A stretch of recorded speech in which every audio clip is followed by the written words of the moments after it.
poppin', man? This is your host, Most Great Day Late Dollar Short News, live and direct where we ride for respect. Subscribe to the channel if you haven't done so already, please, and thank you. Hit that notification bell so you've been notified every time I drop, and you can tap in and tell a friend.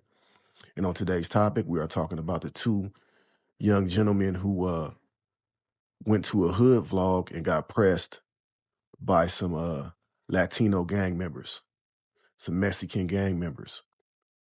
And let me first and foremost say this. I've heard a lot of people who've covered this story say that they were bullied. The two young black men were bullied by these grown Mexican men, and I want to say that could be the furthest thing from the truth, right? And I'm gonna give you a prime example of why. Because in the streets, a lot of these young gang members are robbing and unaliving elder gang members. These are the people who are doing most of the unaliving from the age of, I want to say 13 to 30. These are the most active members in the street. They should have been well prepared. One of them came on a vlog and came on Adam 22 and said that he had the whistle on him, but he didn't blow it. That's your bad, homie. You have to be prepared for any situation.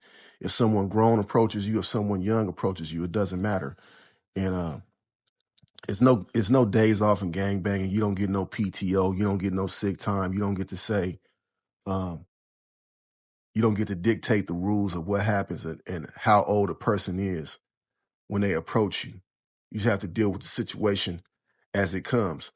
Are this gang traditionally a racist gang? I believe to be so.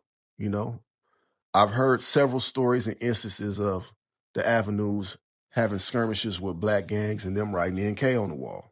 This is what I've heard. I could be wrong. You know what I'm saying? But I've heard it from several people. I've heard Bobby A address it. I've heard Red Supreme address it. They've spoken about and talked about their vitriol towards black men. They've spoken about the Avenues, and a few other gangs like El Monte Flores, the T Flats, the CV70s, and these dudes said that they had friends from CV, but that is a traditional gang that's had beef with black gangs. I don't know how far their hatred goes towards blacks, but I know for sure El Monte, Avenues, Tunerville, these are all traditionally gangs that have heated beefs with black gangs. So he should have been prepared. And to be all the way completely honest, why would you do a hood vlog if it's not in your hood? I was under the assumption that making hood vlogs, you belling through your hood and you talking about what goes on, what streets you got put on, what alley, you know what I'm saying, and cuts and crevices that you and your homies kick it at, you know what I'm saying, what apartment complex you grew up in and things of that nature. I thought that that's what a hood vlog was about, but apparently I was wrong. But I just wanted to address the elephant in the room by saying that I see a lot of black men online saying, oh, they were bullied and oh, man, they're racist. Nah, bruh. That makes us look weak. If you in a gang, man, you got to stand on principles, man. I'm not advocating for gang violence or anybody to do any type of retaliation.